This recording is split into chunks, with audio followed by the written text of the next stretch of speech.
As the Buddha once said, all he taught was suffering and the end of suffering. Everything else that he taught is an elaboration on one of those two topics. What's sad is that a lot of people have trouble accepting what the Buddha had to say about suffering itself. Some people have him saying that life is suffering as a way of rejecting his teachings. They say, look at all the pleasures in life. Well, there are pleasures in life, he doesn't deny that, but he never said that life is suffering.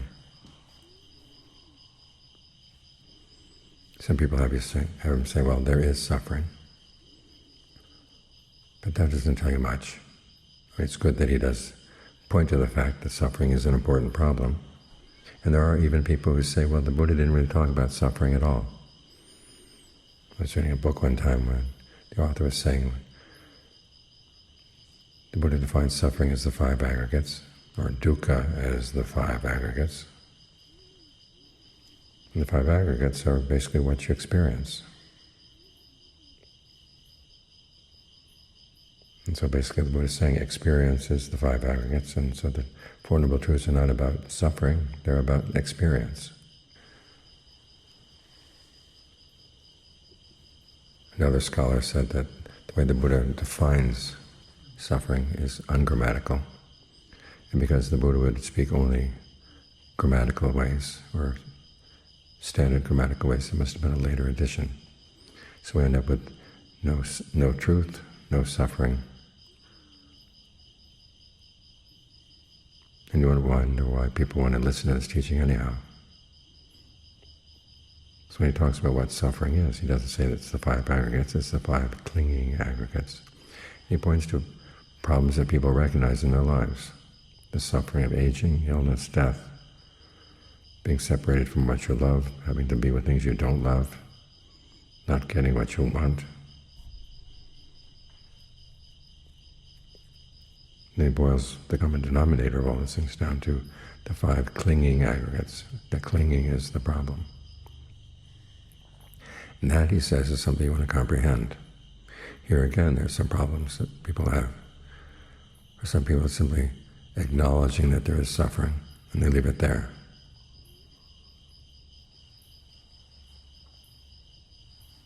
When the Buddha defined comprehending, it's basically understanding suffering to the point where you have no passion, aversion, or delusion around it. We might not think we have passion for our suffering, but remember that definition, clinging. We cling to things that we desire. We cling to things that we have passion for. We feed off of these things. In fact, that's one of the meanings of the word upadana, or clinging. You feed, you take sustenance.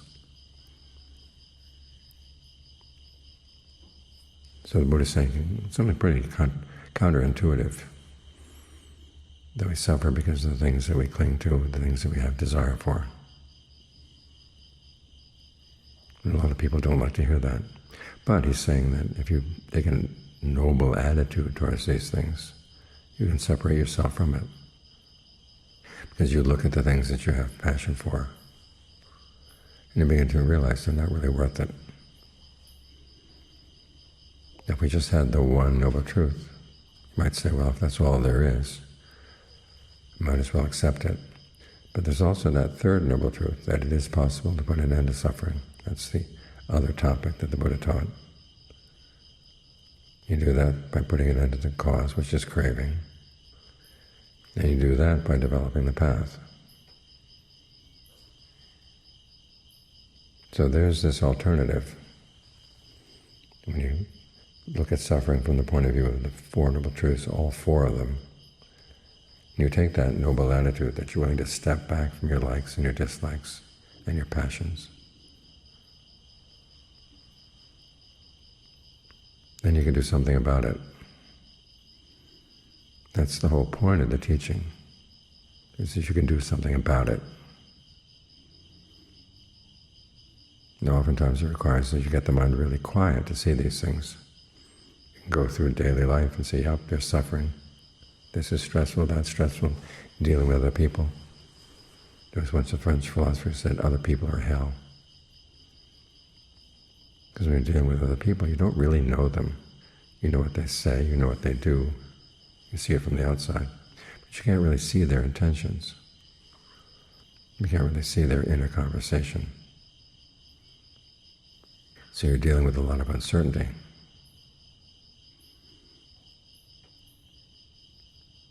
And because you're dealing with so many people when you're outside, it's hard to see your own contribution to the suffering. Because that's what the Buddha is saying. Suffering is not something you're on the receiving end of. It's something you do. You cling. You have passion for something. The image of the first two Noble Truths, craving, can also be translated as thirst. Clinging, as I said, can be translated as feeding. You thirst for something and then you find it, you feed on it. At that point, when you finally found something you can feed on, you think you found something that you can rely on. It will be a source of happiness. And that right there, the Buddha is saying, that's where the suffering is. So he's asking you to look at your feeding habits. How are you feeding in such a way that creates suffering? He talks about 4 kinds of food altogether. There's the physical food for the body, and then there are 3 kinds of food for the mind. There's the food of consciousness, there's the food of contact, and then there's the food of what he calls intellectual intentions, which can be translated basically as your intentions. These are the things the mind feeds on. If you don't have these things, the mind goes pretty crazy. If there's no contact, you can put it into a sensory deprivation tank, and the mind begins to lose its sense of reality. If you put yourself in a prison, or get put into a prison, and you're in a cell where there's no variety from any point during the 24 hours, there's nothing new to know, again you go crazy. And you can't use your intentions. If you have no sense that your intentions can make any difference in life, you get into a severe depression. So these are the things the mind needs, feeds on. And yet, even though we realize that we can't do without these things, still they cause suffering. And so again, you get the attitude, well, if there's suffering there, I've got to put up with it. But the Buddha says if you train the mind, you can learn how to be without these kinds of food and not suffer. That's what's radical about this path.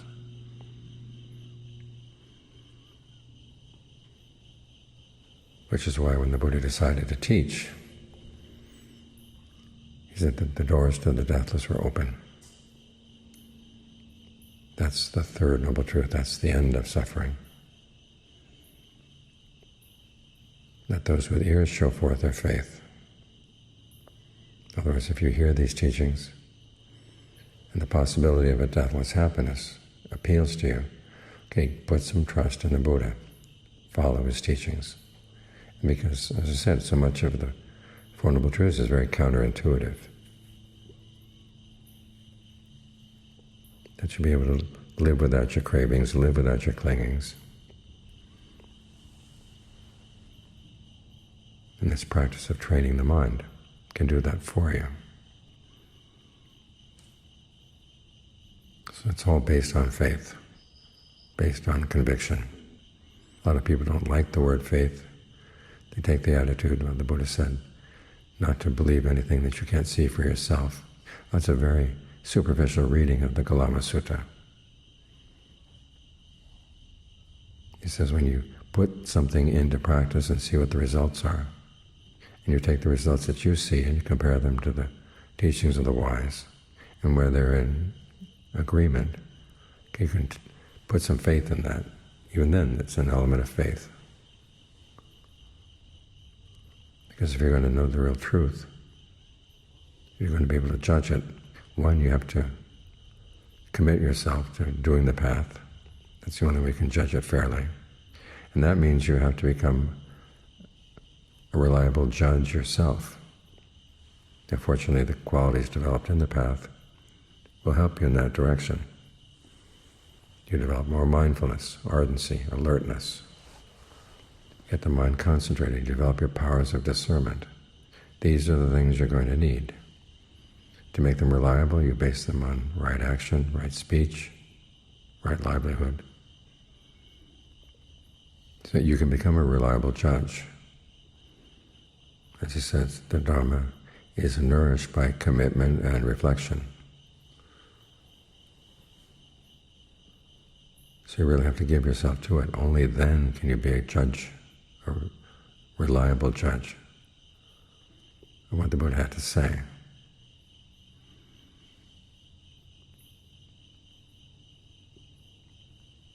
So you have to put some skin in the game. You can't just say, well, I don't agree with that, or that doesn't sound reasonable to me, or doesn't fit in with my views.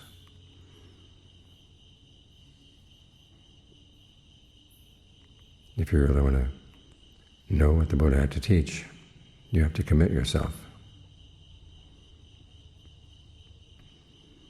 And again, put up with the fact that what the Buddha is saying here is that the reason you're suffering is something you're doing, something you like doing.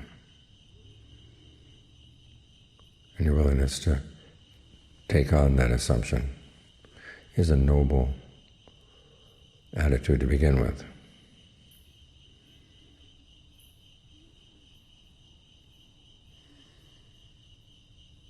This is what makes the truths noble. They require you to become a noble person,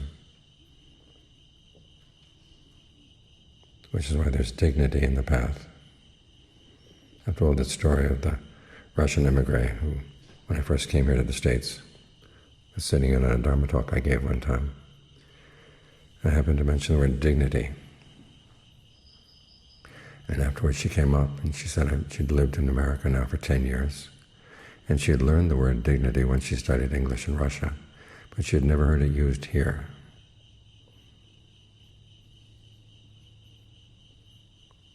Makes you stop and think.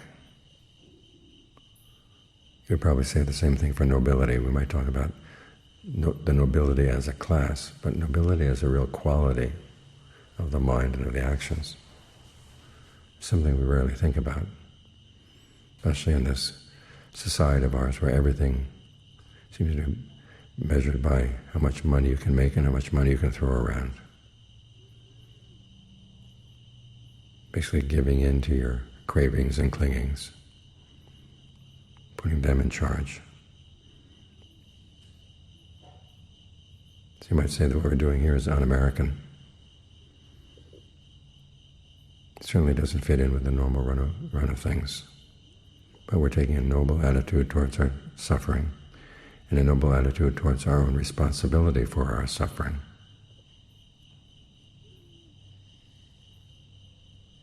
How else are we going to become noble ones?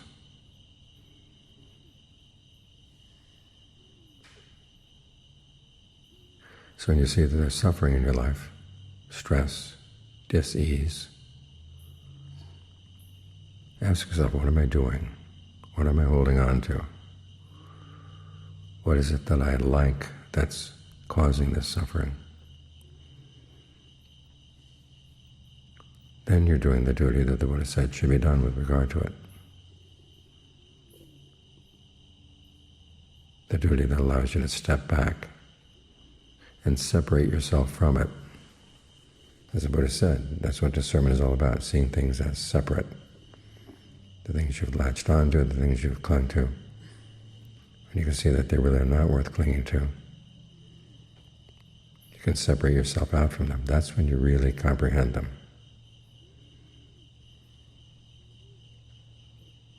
That's the task the Buddha sets for us.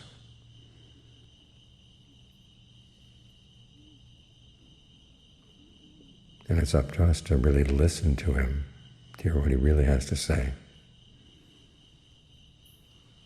And then commit ourselves to testing as to whether it's true or not. He says it's a noble truth. There are other people saying that he had made no truth claims at all. And the only way you're going to find the answer to that riddle, or that question, is through commitment and reflection.